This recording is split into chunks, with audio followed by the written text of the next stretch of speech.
As you can see, however, I have not been freed, so it's clear the answer she gave at that time was wrong.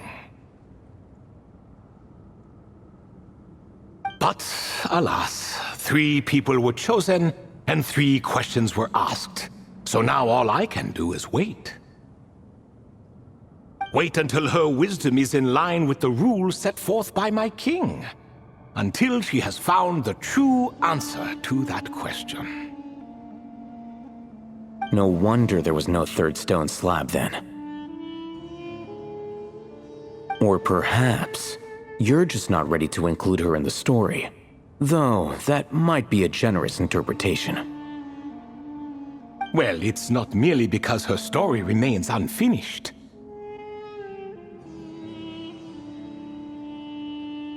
As the remaining priests of this place left, or passed on, there were none left to record the events that followed.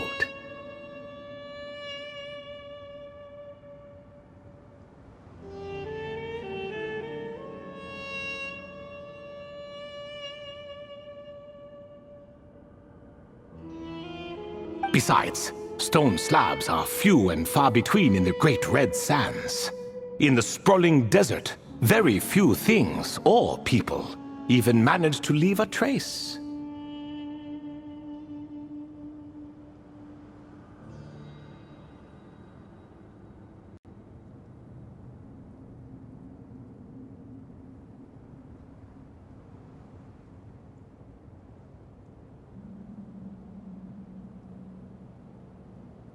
But sometimes I can't help but wonder. If that young man from several centuries ago had been willing to answer my question, would I have left Aru by now?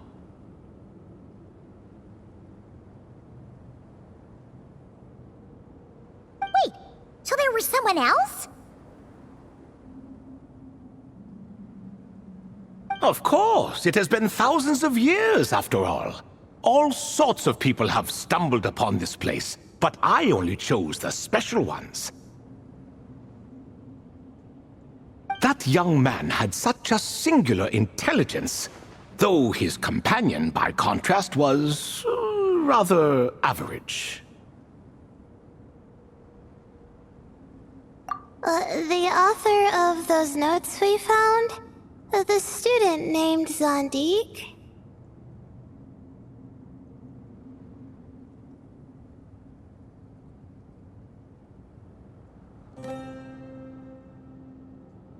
Ah, yes, I think that was his name.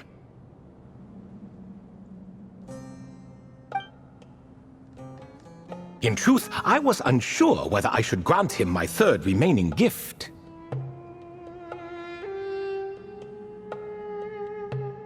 He was, of course, exceedingly clever, but he was also mistrustful and narcissistic in equal measure, and there did not seem to be a line he was unwilling to cross.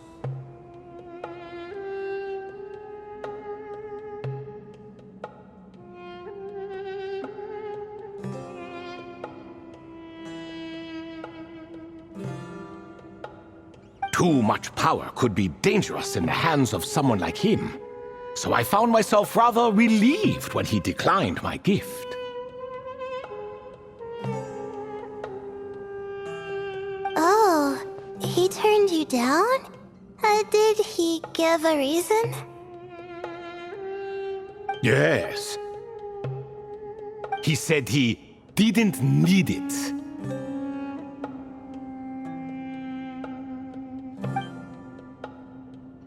I still remember the look in his eyes.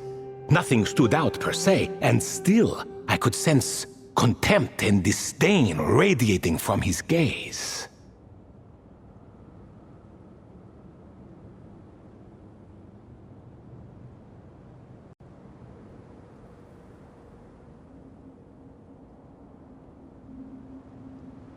I could not give an exact reason, but on instinct I just knew. It would not end well to get close to a man like that.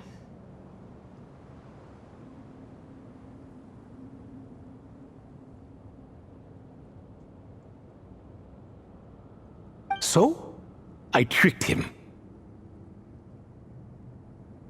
Stick close to your companion, I said.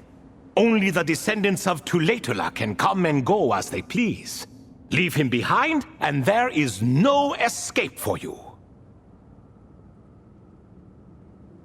So, does that mean his companion wasn't a descendant of Tulatula?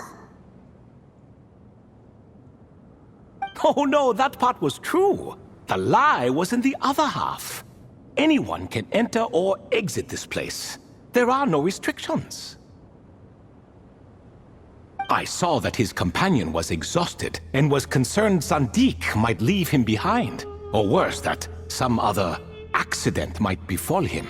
So I made up an excuse to prevent Zandik from going a step too far. Oh, and speaking of, Sandik's companion had the same blue hair and pointed ears as you.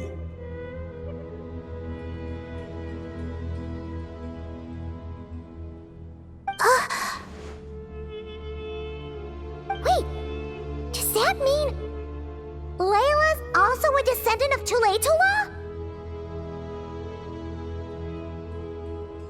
Indeed. When Hermanubis founded that city, he took in many who had nowhere else to go. Today, their progeny are scattered to the four winds, and indeed are far more numerous than I could have imagined.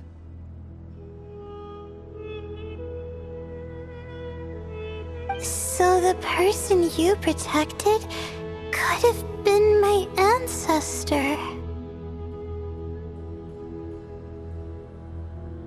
Yes, yes. You're very welcome for that. Could I ask another question, Lord Ibis King? Of course. I have nothing but time, I'm afraid. Did you also save me and a man named Jur? I did. You two were quite unlucky bumping into a device King Deshret once used to measure human brain power. That contact caused more knowledge than you could handle to flood into your minds. So I replaced that knowledge with simpler, repetitive information. Of course, the side effect being the same thought repeating over and over again in your mind, but that should resolve itself in time.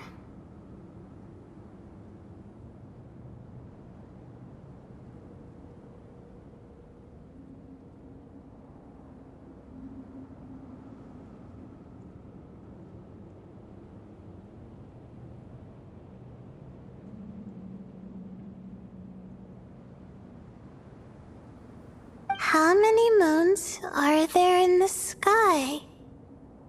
Yes, that was the phrase I used in your head. I forgot the other one, though. I believe it had something to do with food. Both were spur-of-the-moment decisions, so no need to dwell on the meaning too much. Oh, I see. Thank you, Lord Ibis King. As I said, young one, you are most welcome.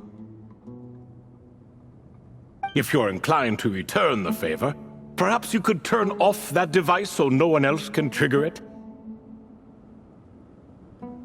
There's only so much a cat's paw can do, so I'm afraid this is something I must leave to you. Or Marak, I suppose.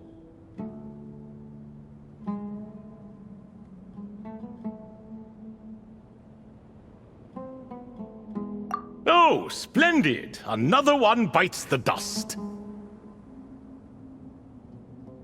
Such is the fate of things here. Day by day, little by little, the remnants of ages past fade into obscurity.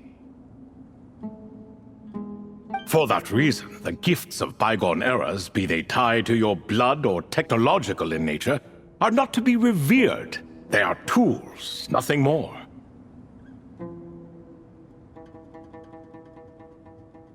Disrespectful?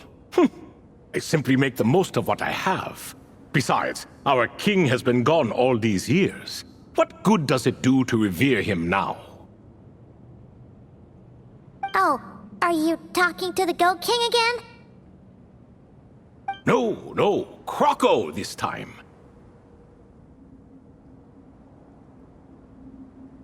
He's pestering me for another game of chess. Says he wants to even the score. Wishful thinking, if you ask me. If we counted one push-up for every loss, he'd owe me 300,000 by now. Of course, that's just a rough estimate. I've never kept count.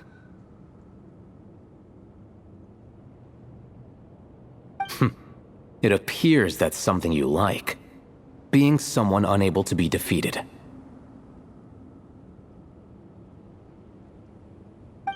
I suppose so. All right then. Time for me to extend my winning streak, and for you all to head home.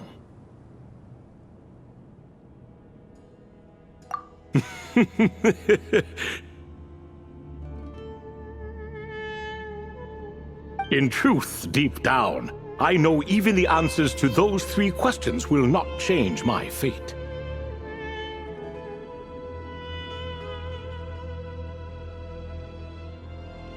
But that is for me to reckon with. Go on now.